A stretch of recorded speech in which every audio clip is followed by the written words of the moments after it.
Is a race facility that has held more events than any other on the Whelen Modified Tour. We talked about it. It's almost a turning point, whether it was the first race of the season, the second, or the third. Today, stop number 3. The weather conditions are, well, a little bit brisk. But brisk is fast, and we've already seen some quick turnarounds that have got to take place today. The old saying, it's not where you start, it's where you end up. Very much so, and we've seen that the first 2 races this season. Ronnie Silk goes out there, defends his championship right away with a win at New Smyrna, and then last week a dramatic race at Richmond, and it was Justin Bonsignore who got the win. And there's a lot on the line for Justin Bonsignore today. He's got 13 victories at this racetrack. If he wins, he'll be second on the all-time list here at Thompson with 14 over Ted Christopher, and he's got the opportunity to tie Ted Christopher on third for the overall wins in Whelen Modified Tour competition. And there were some side notes that took place in the paddock area today. Early in practice, third fastest car was the Ron Newhouse prepared car driven by young Austin Beers. Mechanical problems, the motor locked up. Guess what? That took them out. They've worked feverishly. They have no idea what car 64 will do, but it'll be starting at the back of the pack with some pretty stout company. Let's hear from our pole winner today, Justin Bonsignore, on his qualifying effort.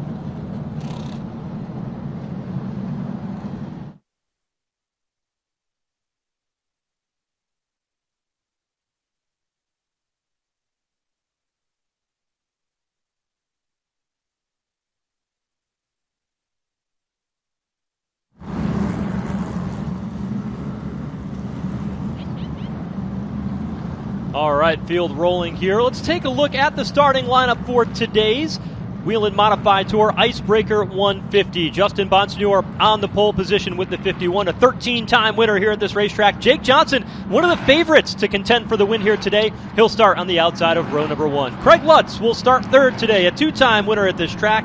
And the defending series champion Ron Silk, he has 6 victories at Thompson. He'll start fourth. And the gentleman starting back in the 5th position, Bobby Santos III. He's had a tremendous amount of success here at the 5/8 mile. And Kyle Bonsignore, long overdue, setting back in the 6th spot. Matt Swanson surprised some folks. He's not a regular on the Modified Tour. He'll start back in 7th. And Patrick Emmerling, who was one of the quickest cars at Richmond, he's back and strategically where he wants to start. Starting 9th today in the 56 car is Trevor Catalano. 2 top 5s here this season, and this driver has been outstanding here in 2024. Then Andrew Krause is setting back in the 10th position. Further back in the field in row number 6, it is Dave Zapienza. Matt Hirschman, back in the competition, was not at Richmond. Joe, he'll be starting in 13th position. Anthony Cecily, 14th. Eric Goodale looking to turn things around in 15th. Brian Roby, a short track ace from New Hampshire. He'll make his first start at Thompson here today, starting 16th, along with J.R. Bertuccio and Tyler Catalano starting 18th. A story was a motor at Richmond. Tim Conley will start 19th. Ken Heggie back in 20th. Melissa Fifield and Austin Beers with a different motor starts in 22nd. And Joe, who'll be starting 23rd, and we've got a story there. And that's Tommy Catalano in the 54 car. He crashed off turn number 2 in qualifying. Here's a look at exactly what happened. He got loose, caught the left front side, dragged it all the way along the rear. Catalano was able to climb from the car. That was only about 45 minutes ago. They brought it back to the pit area. They got this car repaired. The entire team, the entire family was scrambling to get this car out on track, and they are ready. He will start at the back of the field today. It is the story of the event. 2 of the competitors that have had a tough start already. Ladies and gentlemen, our attention now shifts to turn number 3. Field will roll through turns 3 and 4 as they come through this end of the racetrack. The pace car will head in for cover. Outside lane is your pole winner. That is Justin Bonsignore with the young Jake Johnson to the inside in old blue. The starter eyes him down, and the green flag is out for the Icebreaker 150. Down to the bottom of turn number 1. Jake Johnson guards the inside lane. Here comes Bonsignore. Like a rocket down the back straightaway, Justin Bonsignore moves into position number 1. With less than 5/8 of a mile, they come thundering back to the line. Lap number 1 will belong to Justin Bonsignore. He said earlier today that he wants to redeem himself from that missed trouble. chip. We've got a situation, 3 cars, 4 cars. hit and a ton down in turn number 1. Among the cars that are involved, the 36 machine we see of Dave Sapienza, the 44 car, the Tineo car of Bobby Santos, and the number 58 of Eric Goodale, and it looks like the number 2 car of J.R. Bertuccio. They're going to go ahead and throw the red flag out here along the start-finish line. The safety crew's headed down into turn number 1. You see Dave Sapienza collected here in turn 1. Eric Goodale involved as well. Take another look at it. It happened toward the back of the pack. It was actually Bobby Santos. Looked like maybe a right rear tire went down on the 44 of Santos, and everybody piled in with just nowhere to go around the outside. Certainly is. That car did a 360, and you're right. It did appear that a tire went down. Heartbreaker for Santos.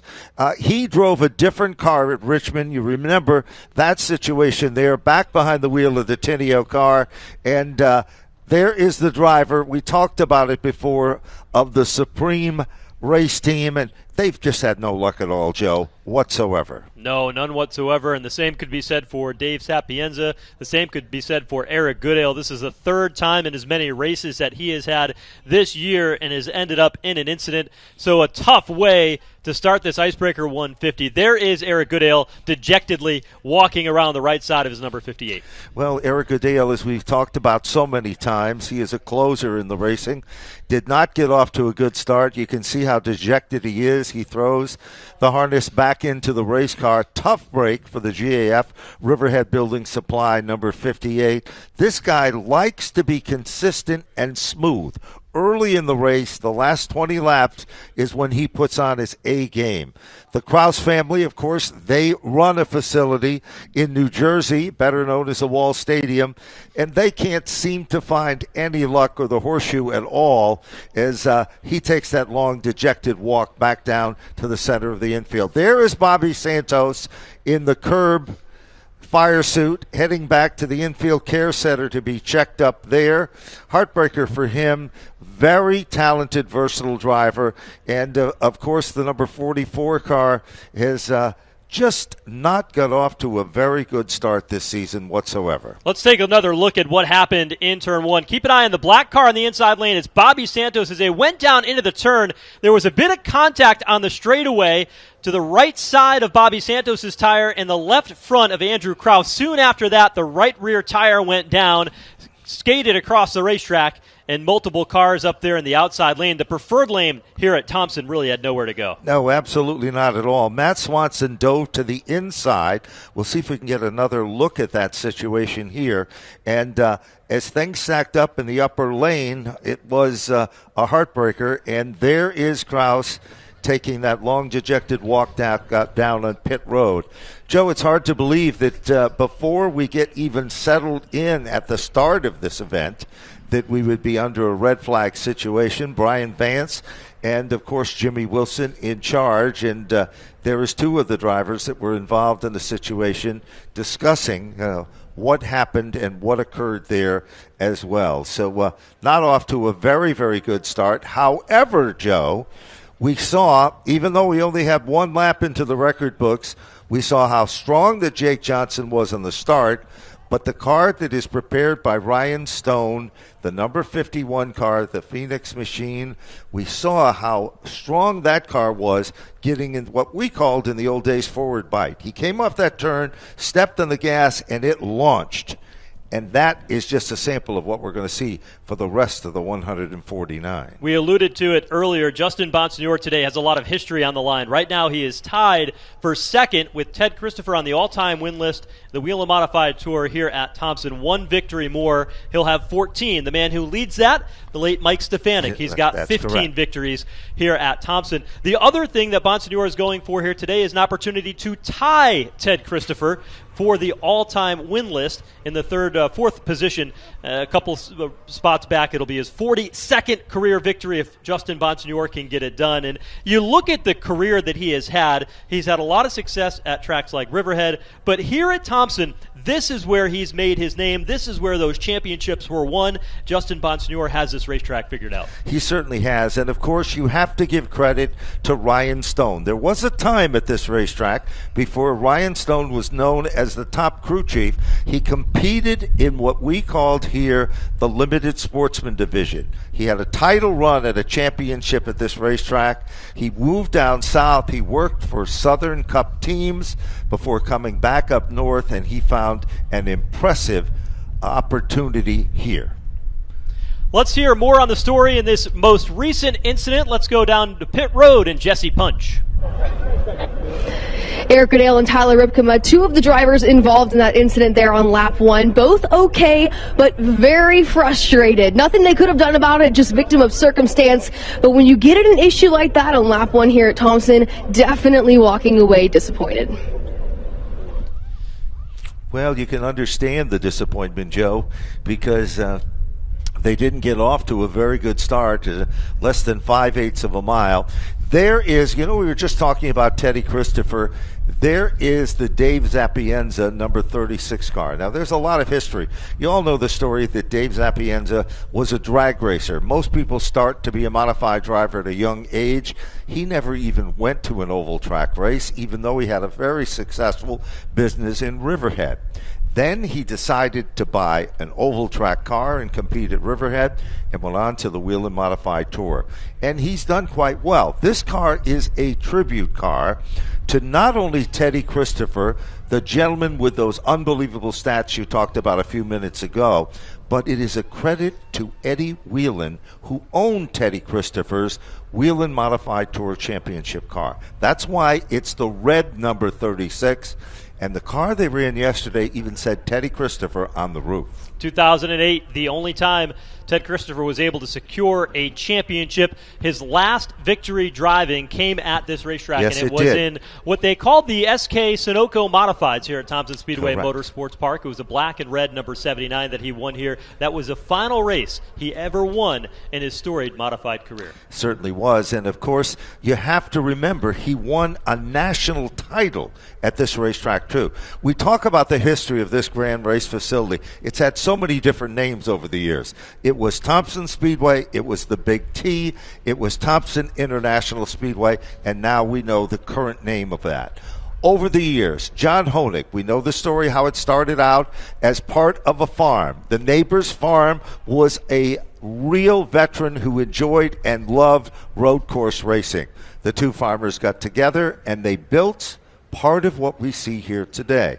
That torch was handed forward from John Honig to Don Honig, a professional golfer, one of the best in the country, by the way. At that time, played with all the big names in golf. Donald then handed the torch over to his son, DR, and his grandson, Jonathan. They put together the road course as we know it today, and, of course, the oval. And one of the most competitive, exciting proving grounds here on the East Coast. You know, there was a time everyone said Connecticut is the state of modified racing. We have great facilities like Thompson. We have facilities like Stafford. We have the short tracks like Waterford. We had a nice blend. Well, that blend was all founded right here on this 5/8 mile. Now, you've had a major part of this particular racetrack and this event, 50 years running for the Icebreaker here at Thompson Speedway Motorsports Park. You were even creative enough to generate the logo for this event that was used now today. You see it there atop the trophy. You drew that, and where did you draw it? Yeah, it was, I sat at my kitchen table. I was just 15 years of age. I drew it, and I brought it to a man who was also a major part of the success story, Wild Bill Slater. Bill Slater says, I'm going to bring that to Don Honig and show him that, and he's going to like that. I said, Mr. Honig will like something that a kid drew on the kitchen table. From that day to this day, the symbol of the Icebreaker event was inspired by Don Honig to carry it forward from a kid in a trailer park at a kitchen table with a bunch of crayons and markers. Pretty true and pretty unique story. A promoter, an announcer, and an illustrator, a big part of what has happened here at Thompson Speedway Motorsports Park, and the iconic Icebreaker logo drawn first by Ben Dodge himself. The field has gotten the caution flag once again here. Everybody's rolling. J.R. Bertuccio will take a moment to go down pit lane. If you're just joining us here, we're just a lap or so in, 3 laps in fact. The caution came out going down into turn number 1 just after they completed the opening lap, collected 4 cars, and including Bobby Santos, Dave Sapienza, Andrew Kraus, and Eric Goodale. Let's hear more on the incident. Let's go back down to pit road and Jesse Punch. Here with Dave Sapienza, one of the drivers involved in that incident there on lap 1. Dave, what happened from your perspective? That was only lap 1, huh? I didn't even think we made a lap. I don't know. Shit just happened in front of me. I just tried to avoid it, but everybody got pushed to the top. Somebody got into the back of the 44 or 44 spun and it took us all out. I mean, it probably wasn't his fault, but it just wrecked a lot of race cars. It's disappointing. Thanks, Dave. Bye-bye. The thoughts of Dave Sapienza down there on the pit lane. Now, Ben, this race is a pretty interesting event because there is so much on the line here. For many, many years, this race was the first race of the Wheel Modified Tour schedule, but now that's changed a little bit, and the teams have had an opportunity to knock the rust off at New Smyrna and Richmond. But this race continues to be the start of the New England racing season. It certainly is, and it all began here. Don Honig's theory, he was a professional golfer, and he said, if you get a brand new pair of golf shoes, you want to get out on the golf course first, the first chance that the weather breaks. He used that theory with this racetrack and said, we want to get modified racing here at Thompson where it somewhat originated, and we want to do it first. So that theory from golfing to racing kind of paid off, and it's still being done here today. Certainly only about, I'd say, 300 yards from the start-finish line to our backs here in the tower is one of the golf course holes here at Thompson Speedway, and that's been a big part of this particular facility. The field has been given the 1-to-go signal. They all double up here along the front straightaway. Justin Bonsignor is the race leader, and Jake Johnson sitting there in the second position. We take a look at Austin Beers in the 64 car. He had that motor that they had to change after a practice incident. Now, because of the crash on the track, he started last, but he's been able to pick up several spots. He's already up to 16th. So, good for some in an incident like this, but certainly bad for those involved. Certainly has. There was another side story. They had the motor to put in the car, but they needed a radiator. They had to drive all the way back to their shop in New London, get that radiator. Ronnie Uhouse got it back just in the nick of time. Here they come, Joe, off turn number 4. Silent but deadly as they're about to fire them back out. Justin Bonsignor, that preferred outside lane for the start, darts back down into turn number 1. A little bit cleaner this time than it was the first time around, and Bonsignor is freeing away with the race lead. Outside groove, though. Look at Craig Lutz in that 46. Launch off turn 2. Just as impressive as Lutz is, here comes Patrick Emberling. Emberling moves alongside Ronnie Silk with the number 1 car. Back down into turn number 1, 3 cars, 4 cars run single file. They work their magic. Side-by-side battle. It looks like Matty Swanson is trying to work the inside, but that hasn't come in as yet as they rumble back to the line. Matt Swanson, the only car running the bottom groove of the racetrack through turns 3 and 4. The 22 of Kyle Bonsignor got loose off the corner. He was able to keep the car underneath him, and Swanson continues to run the bottom groove of the racetrack. Good battle there. There is the 56 car, the young 17-year-old Trevor Catalano. 2 starts in his Wheel and Modified Tour career, 2 top 5 finishes. He's been impressive. Certainly has. And there, keep your eyes on the 64 car. You're looking directly at it as it heads down the front straightaway. Already, the 64 of Austin Beers is into the top 13. He moves to the inside of Brian Roby down the back straightaway. He'll pick up another spot just off camera behind this battle here as we watch. Here it comes, the 60 car of Matt Hirschman.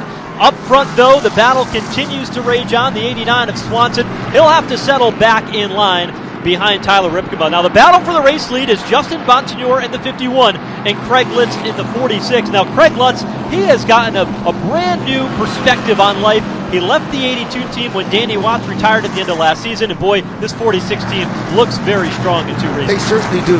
They say in racing, if you have a marriage and it breaks up in divorce, it's hard to put the pieces back together. That is not the case with Lutz. Once he sat back behind the wheel of that car, and now look at him move to the bottom of the racetrack. Bonsignor on the high side, Lutz on the inside, evenly matched. Bonsignor with a little more giddy up off the turn, But you know the story here. If you can take it in deep, you can make the move. Now we've got a crossover. That's what makes racing at Thompson so great, the way you sweep up in the center of the corner, that the crossover move is common, but Justin Bonsignor was not able to make it work. Bonsignor, I thought, was just going to let Craig Lutz just go right on by over there in turn 3. Lutz has shown that he wants to get out in front. He wants to set the pace here today, and he's already got 2 victories at this racetrack. It's no surprise to see him up front. Certainly is. And once he has got into the lead, the margin between first and second is .247. That is how quick they are running. Top 3 cars make it 4. Single file, about the same margin between first and second, second and third and fourth. In the 5th spot is car number 1. That, of course, is the house car for Robbie Fuller with Patrick Emmerling. They were pretty on point when they said they have a car that'll go for the long runs. And they didn't want to start up front. They wanted to start in the middle and let the race come to them. And that's what they did. They started exactly where they wanted to here today in the 8th position. Allow that long run speed to come in. And that's going to be one of the keys to the race today, as Trevor Catalano in the 56 making a move to the inside of the 22 of Kyle Bonsignor. This is a battle for the 6th position down at the bottom of turn 3. But when you look at Patrick Emmerling, Eric Berndt drove this race car on 2 occasions last year and was very, very fast. He had one of the fastest cars on track, but they didn't execute the race very well. Optimism is high with that one team of Patrick Emmerling. It certainly is. They literally will tell you they failed on pit road with Eric Berndt, but today, new day and a new deal. Here is a good battle that is going on, but we've got a caution. Caution comes out. Second caution of the event. Car number 4, Tim Conley's car, slows in the backstretch. This team, you know the story that Tim Conley drove and was extremely successful for the legendary Bob Garbarino. They had a lot of success at this particular racetrack. Professional football player, he decided he was going to go back to his family and his business and didn't race for quite a while. His wife decided to buy him the ultimate gift, the former Bob Garbarino number 4. This is not the race car. This is a brand new one. He went to New Smyrna. He said they had a lot to learn, but they got strong. At Richmond, they too had a mechanical problem with the engines. The motors in these tour cars are not easy to get, Joe. You know that. Okay? So they had a problem finding and purchasing a motor because they wanted to run here. His wife told the story of how great and how nice modified people are to welcoming back a veteran like her husband, Tim Conley. 9-time winner in the series, last raced here in the year 2000 and has a victory here at Thompson, but it's been 24 years since he raced here at this track, Ben, and a lot has changed, certainly, including the pavement has changed because it was paved since the last time Tim Conley has raced. It certainly here. was. You know, yesterday we were talking about a story about this racetrack. The very first driver to ever go on the last paving of this oval at Thompson Speedway was the legendary Tommy Baldwin. We selected and went through the record books, and we decided that Tom Baldwin would be the first candidate. He came here, and he was the first modified to literally caress the pavement here at the 5/8 mile oval. If you look in the turns at this racetrack, you'll see a patch of asphalt that appears to be a completely different color, Joe. The reason for that is in the original paving, it did not, adhere or settle in. So they had to make a readjustment. That readjustment created a really fast racetrack, one that all the competitors, especially Ted Christopher, really liked here at Thompson. Work continues off the end of the back straightaway to remove the Tim Conley car as they try to jack that car up at the rear. J.R. Bertuccio, the 2 car, is being shown the lucky dog, and pit road is open. Some strategy play. The driver that was running inside the top 6 was Kyle Bonsignor. He's going to come down pit road for some service here on this pit stop. A few others at the tail end of the field will come in as well. This is a very interesting strategy decision by Cam McDermott to come in. Now, notice that they're putting fuel inside this race car. They will tell you, with the gear change rule that they made, that these cars will go just about 140 laps on fuel. Now, we had a couple extra pace laps to get some heat in the tires because of the cool temperatures here at Thompson. They ran some pace laps or some caution laps already here today, but just a little extra splash of gas for Cam McDermott and Kyle Bonsignore on that team. You know, you talk about history in this racetrack. Cam McDermott is a former champion of what they call the Thompson Modifieds here. He also came back and won in the SK Lights. Him, his dad, and his mom, he started and raced at the quarter midget track.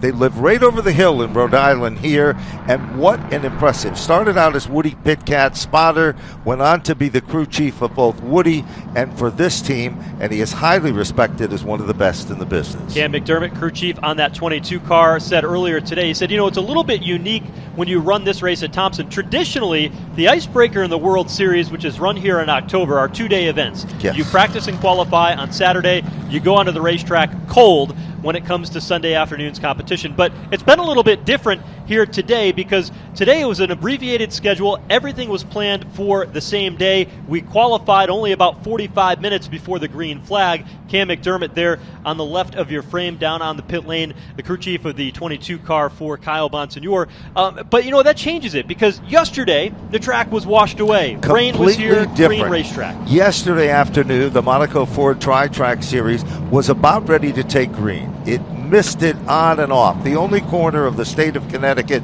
that had any form of rain was right here. There is a side note. Also, the competitors for the Wheel and Modified Tour, not only were they a part of a one-day event today, however, they were not even allowed on the property in the garage area because that garage area was being used by the Monaco Tri-Track Series. So there was a whole different flavor to coming here, racing here, and getting the job done all in one day. Catalano looks to return to the competition. We're under the second caution here in the Icebreaker 150 for the Wheel and Modified Tour. 23 laps in, and Craig Lutz is out in front.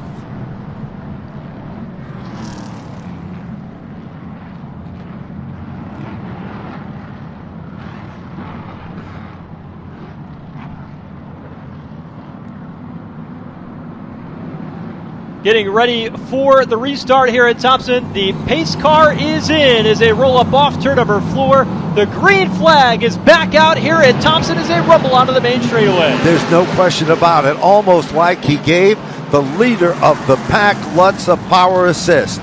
It is Ronnie Silk, high, wide, and handsome down the back straightaway. Silk moves into the second spot. Side-by-side racing, Joe, for the third position. Here comes Jake Johnson, car number 3. Johnson working the outside lane while Ron Silk takes a peek on Craig Lutz into turn number 1. Can't make it work, though, and the battle is on for third. Justin Bonsignore to the bottom. Jake Johnson stuck at the top groove. Jake Johnson continues to ride high. He moves back into the third spot.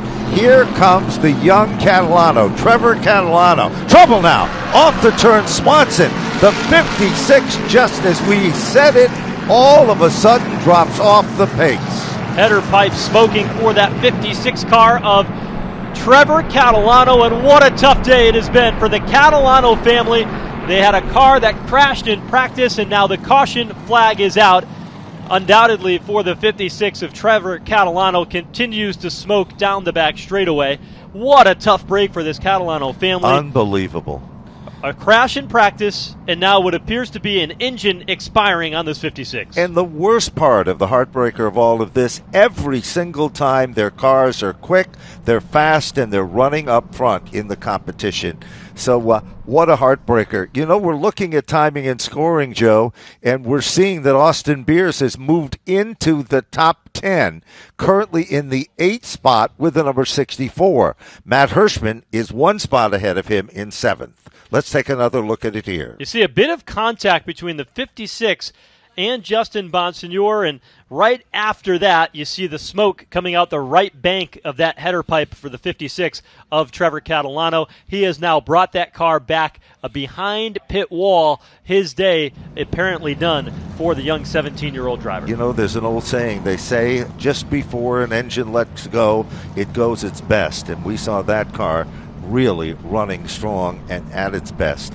Heartbreaker for that young talented driver as he was running up front in the competition here. Hopefully we'll have an opportunity to hear from him with the success that he's had over the first couple of races this season. I mean, modified racing is certainly got a lot of different forms here, especially over the past couple of years. But to see new drivers come in to any series, let alone the Whelen Modified Tour, and finish 2 races inside the top 5, a third-place effort at New Smyrna, a third-place effort last time out at Richmond, a 5th-place effort at New Smyrna. Really impressive drive for the young Trevor Catalano. It certainly is. The entire family, as we said, they literally showed up at New Smyrna with 7 race cars competing in the Whelen Modified Tour and all the other divisions as well. So they're serious racers, and they were able to put together some strong runs in the first 3 races.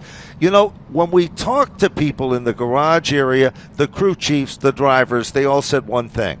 We need a good, solid, long run under green in this race. We haven't seen that during the first 30 laps, Joe. We have been plagued with cautions for minor situations, and we've also seen some teams pit earlier than we ever anticipated. Yeah, this race looks a little bit different than we thought. It certainly looks very different for Trevor Catalano. Let's hear from him on his woes here today. Engine troubles for Trevor Catalano. Ends his Whelen Modified Tour debut here at Thompson a tad early.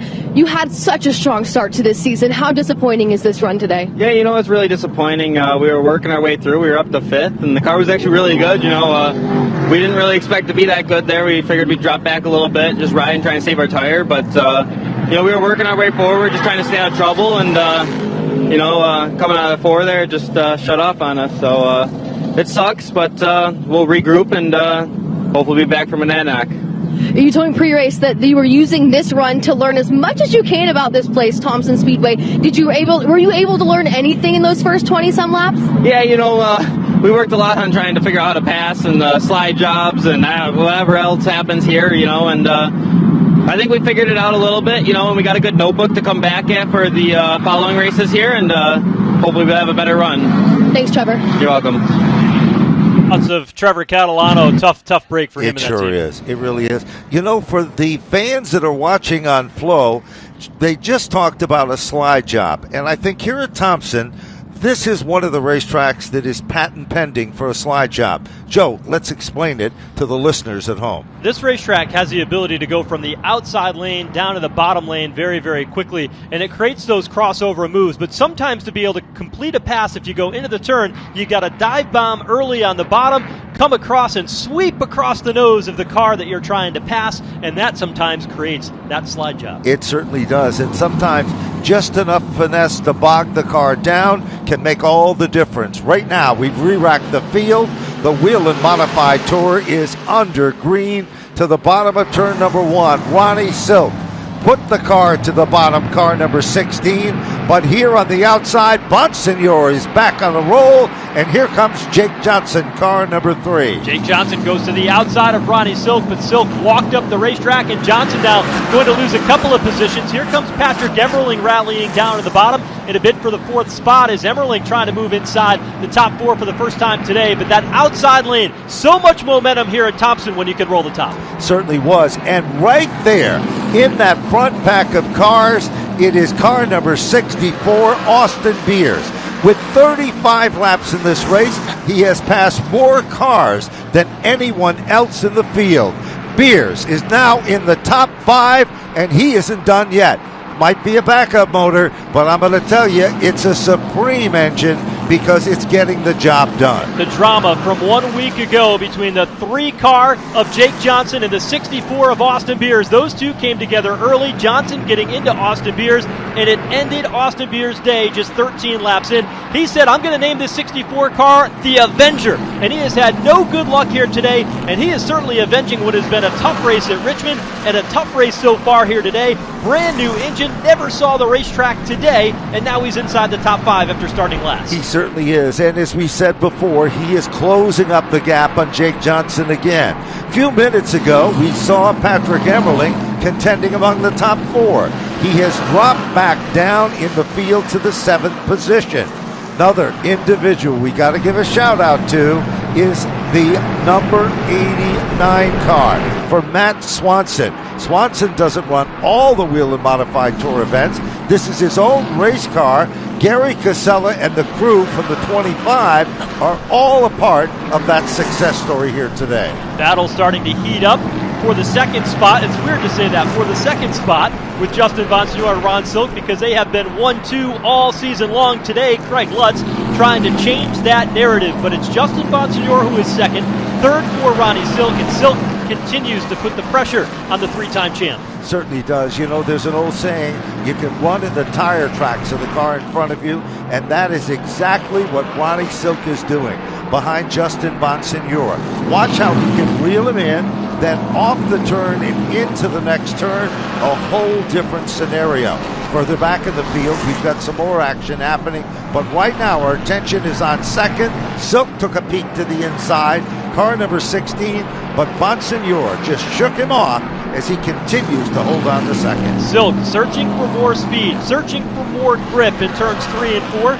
Went to the bottom that time, through, continues to look inside down the front straightaway, but will ride in the tire tracks of Justin Bonsignor in turns 1 and 2. Now, Craig Lutz has not been able to drive away from these two, but the top 3 have certainly put a pretty big gap back to the 3 car of Jake Johnson. Now, deeper in the pack, the 60 car of Matt Hirschman. He restarted in 7th. He's lost a couple of spots. He's back to 9th. He's got his hands full with Anthony Cecily and Tyler Ripkema. There's no question. That race car, Matt Hirschman told me in the garage area, he said, I haven't really had enough time behind the wheel to get a true feel for it. It's a good race car, but, you know, it's not the cars that I have had success with here at Thompson. Over the years, Matt has been so close. He lost the title here at the Speedway several years back. And here comes Tyler to the inside with that number 32 car. Cecily on the outside as they rumble off the turn. And right there is Kyle Bonsignor. Now, he came down pit road for an adjustment in that splash of gas under that second caution in the 22 car. If he makes this pass, he'll move back inside the top 10. So that's a big strategy play for the 22 of Kyle Bonsignor, and things that he doesn't have to worry about fuel at the end of this race. He's now inside the top 10. You know, there's a margin between first and second on the last circuit by of .491. So in reality, it's not an illusion. It appears that our leader, Lutz, is starting to pull away just a bit. Here comes Silk now, making a move off turn number 4, gets the bite, but it is Bonsignor who seems to just point that car, and it sticks and it goes. He's able to hold Ron Silk at bay. Off turn number 2, Silk continuing to work the inside groove of the racetrack, find a little bit lower. And on both ends of the racetrack, he is about half a lane lower than what Justin Bonsignor has been able to run. And Bonsignor is pretty content to run the high groove. That's the preferred groove here at Thompson Speedway, as they run high through the center of the corner and then use that to carry that momentum down the straightaway. They certainly do. And this has been the longest run under green at this point in the event so far. We are on lap number 48, just shy of lap 50 of this 150-lap event here on the historic 50th anniversary of the Icebreaker event. Here comes Silk again, down into turn number 3. Plants into the bottom, rips up the racetrack. That's the perfect definition of the slide. Second place is now being held by Ronnie Silk with car number 16.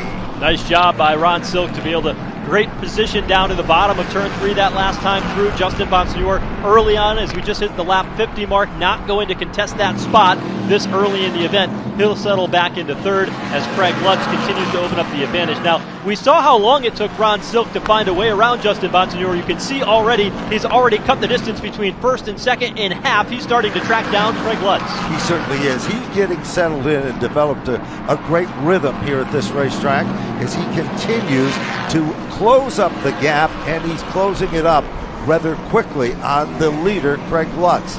Lutz is still